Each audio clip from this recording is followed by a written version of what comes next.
wafdi ballaaran oo hogaaminaya Professor Axmed Ismaaciil Samatar iyo sidoo kale Suldaanka Qurbo-joogta reer Somaliland Suldaan Mahdi Cabdi Ibraahim iyo sidoo kale madax dhaqameed cuqaal ayaa gaadhay deegaanka Bardalagu Xidh ee degmada Lagu Haya ee gobolka Awdal. socdaalka wafdigani ayaa ujeedadiisu daaraneed xadhigga jarka xarun caafimaad oo loogu magac daray Samatar Dheere laga hirgeliyay deegaanka Bardalagu Xidh. dhismaha xaruntani oo ay ka qayb qaateen dhismihiisa iyo hirgelintiisa Qurbo-joogta ka soo jeeda deegaankaasi iyo qolqoljoog. munaasabada xadhigga jarkani oo si weyn loo soo agaasimay ayaa waxa halkaas lagu soo bandhigay ciyaaraha hidaha iyo dhaqanka. waxgaradka iyo cuqaasha deegaanka Bardalagu Xidh oo halkaas hadlay ayaa ka mahad celiyay xaruntani caafimaad oo ay baahi weyn u qabeen.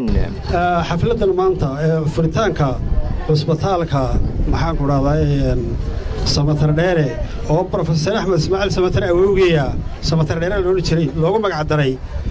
waxa weeye wuxuu ku yimid baahi dadka maxaan ku raahdaa reer Bardalagu Xidh la soo diristay baahi aad u adag oo la soo diristay Bardalagu Xidh iyo agagaarkeeda dadka inta la inay bilaa dhakhtar cusbitaal noqdaan dadkii way damqadeen waxay isku tashadeen dibad iyo gudo sidee ay ku eli lahaayeen maxaan ku raahdaa xarun cusbitaal sidaas ay gacmaha isku qabsadeen ku dhisteen cusbitaalka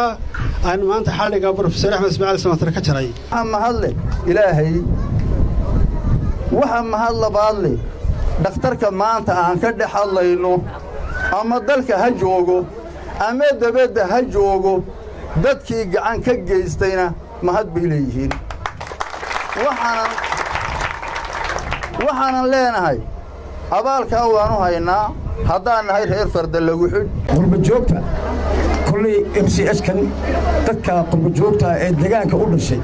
ayaa gacan ka geysta oo horseed ka ahaa Axmed Ismaaciil Samatar iyo Suldaanka guud ee Qurbo-joogta iyaga aad iyo aad ayaa ugu mahad celinaynaa soo dhawaaday kolley meeshii ayaa timaadeen waxna waa ku kulmay midda kale kolley tuuladan iskoolka ku yaala macallimiintiisa aad iyo aad waxaan ka codsanaynaa dawladda Somaliland macallimiinta iskoolkaasi muddo sanada intaa uu dhisan yahay hal macallin baa mushaara ka qaatay waxa gumaysanna ma hal malanayaa inuu yahay hal macallin xagga dawladda iyo laba waxay tahay magaranayna dawladda Somaliland waxaan ka codsanaynaa in ay magaalada Bardalagu Xidh wixii ay u qaban karto ee laga qabto gobollada kale ee bari iyo wixii ka shisheeyaba ay dawladdu ay ku garab joogto in wax loogu soo daro reer Bardalagu Xidh Qurbo-joog iyo qolqoljoog inay isku tashadeen waan arkaynaa dhakhtarkay dhisteenna inay dawladdu wixii ka dhinnaa u soo qabatay u soo biirisa weeyaan waxa kale weeyaan oo ninii sheegaynaa tolkayo halkan dhakhtarka Samatar Maxamed Faarax loo bixiyey Samatar Dheere ku magac dheeraa Professor Axmed Ismaaciil Samatar awowgii maxaan ku dhigay awowgii ahaa magacaadla loo bixiyo waa magac sharaf weyn waa magac adduunyada laga yaqaano sidaa darteed deeynuna dhakhtarkuna ka muuqda adduunyada iyo loo baahayo awal boorama dadka la jiifiyo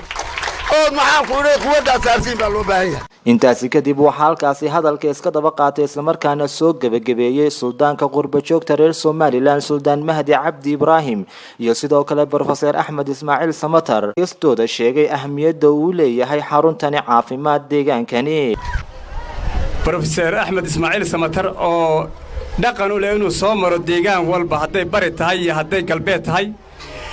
waqtiyadii uu dhulkan marayayna dadka deegaanka ku dhiirigeliyay inay wax qabsadaan magaalo walba marayana sidaa ugu dhiirigeliya oo ficil sameeyay waxyaalihi uu sheegayay iyo wixii uu maad aragtay uu ku dhiirigelinayay ficil sameeyay oo maanta soo saaray dhakhtarka inta leeg oo isaguna uu ka caawiyay iyo maaragtay cawaalo shirwac iyo Qurbo-joogta iyo qolqoljoogta Djibouti iyo mataqaana Soomaaliland ku nool dhammaantood waxaan u mahad celinayaa intii hawsha ka soo wada qayb gashay waxaan leeyahay aad iyo aad baad mahadsantiin maanta in dhakhtarkii la helay waad ku mahadsantiin oo dadka deegaanku ay soo saaray dawladduna maad aragtay wayna soo martay waxayna noo sheegeen dhammaantood wasaaradda caafimaadku oo halkan ku soo horeysay oo maanta nooga soo horeysay kana soo qayb gashay xafladii tan ka horeysay waxay ku ballan qaadeen wax alliya wixii caafimaad meesha ka maqan ee dawladdu keeni doonto dawladda dhammaanteed iyo madaxweynaha jamhuuriyadda Soomaaliland madaxweyne ku-xigeenka wax ka qaban doona hawshaaba oo ugu mahadnaqaynaa kan ka sheego qofka laga yaabo inuu yahay mas'uulka ugu weyn ee suurtageliyay in cusbitaalkan la dhiso aniga ma qofka ugu weyn ee suurtageliyay in cusbitaalkan la dhiso waa wasiirkii shirwac xawaale shirwac oo nala socda laakiin imka meel kale jooga isagana in shacabka la siiyo oo la garto waa laga maarmaa anigu intii taagtayda iskuulkana indhahan ku hayn cusbitaalkana waynu ka wada shaqayn wasiirkii caafimaadkeena soo kaxaynaan doonaynay laakiin hadda shaqada loo dhiibay waxaan toddobaad ahayn marka hawlihii buu kala tirsanayay waa soo idin iman doonaa oo la arki doonaa aniguna warka waan u geyn isaga markaanu is aragno idaanay dadku jirin dawladda ballaaran wax ma qaban karto inteeda badan waa dadku waxay la yimaadaan tanna waxay marxaati ka tahay dadka halkan ku nool iyo inta ku xidhan iyaga adduunyada degan anagu ka mid ahay inay dhaqaajin karaan baabuurka inay dhaqaajin karaan marka dawladda wax walba ha ka sugina sida imikaba ad marxaatiga uga tihiin in idinku wax qabsateen reebon baa bilaabay arinta waa Jamaal Umar Tubeec telefishinka madaxa bannaan ee Raya TV magaalada Boorama